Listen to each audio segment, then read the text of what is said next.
This is always a difficult and deeply saddening task for Xiao Guangyan. Funded by donations from an American aid organization, Sue supports parents looking for their children who have simply disappeared, stolen, kidnapped and sold. Parents like shop owner Cheng and his wife are desperate. Cheng went to pick up his 5-year-old daughter from school. He was a bit late and she was no longer there. That was 9 years ago. Since then, the couple have spent every free minute searching for their daughter. They've hung up posters and distributed leaflets, spending all their money. They've stayed even though the shop isn't doing well, hoping their daughter might remember it and find her way back there someday. My husband and I will never give up.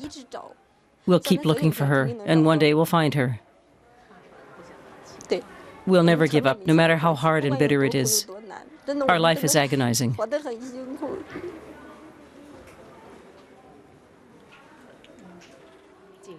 The local police don't like taking on cases like this because they cost a lot of time and money and are rarely successful.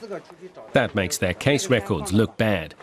They now consider Cheng and his wife as troublemakers. Instead of helping them, they try to suppress them. When I tried to look for my daughter in a nearby town, the police demolished my car. They didn't want me to look for my child publicly, and they tried to tear down my posters. They say our society is very stable, and my actions destabilize it. The official figure is 10,000 children kidnapped each year, but the unofficial number is probably much higher. Other estimates put the figure as high as 70,000. The children are then sold in villages like this. Sue helps women here look for their natural parents. Human traffickers brought Xiao Guangyan here when she was 7 to a family with 3 sons. She was purchased to be a wife for the youngest son. I missed my parents dreadfully, but I didn't have the courage to call out for them. I kept their names in my heart and always thought of them.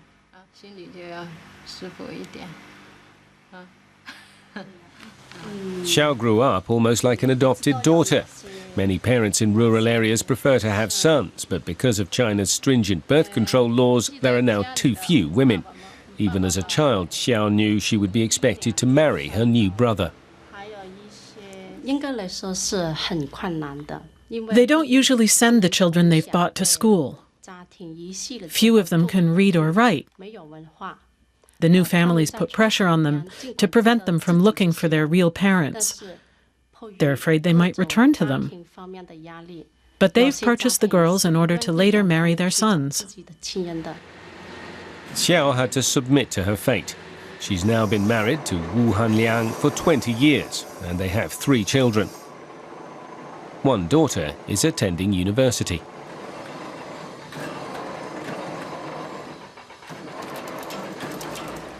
But she never let go of her past.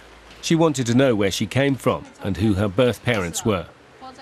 By chance, she heard about the American aid organization and got to know Xiao Guangyan.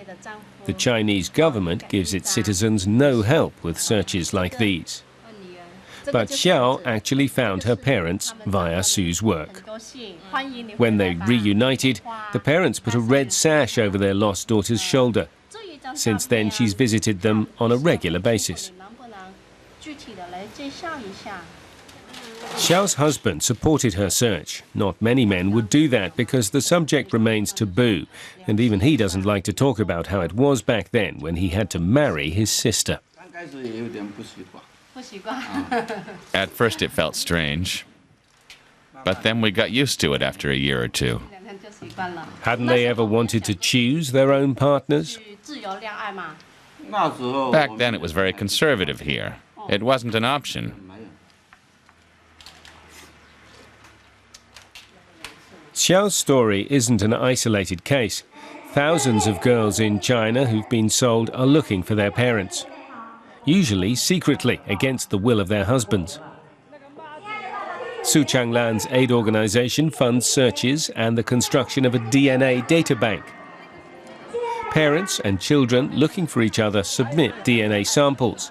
Many see that as the only way to find each other again because the government has failed them so far. Together with the parents of stolen children, Sue is even publicizing the problem. That's risky because campaigns like this are forbidden in China. The police have frequently detained her for disturbing the peace. But this time, everything goes well. I don't think parents should ever give up hope, and they have to become active themselves. In addition, we need more involvement from civil society. And of course, the government has to make more of an effort to help our work instead of hindering it. Sue gets a lot of encouragement from passers-by. Private individuals commit themselves to her cause. That's new in China, where the government usually regulates everything. But more and more people in this country see themselves as citizens and demand their rights. And parents of missing children in particular would like the government to help them in their search.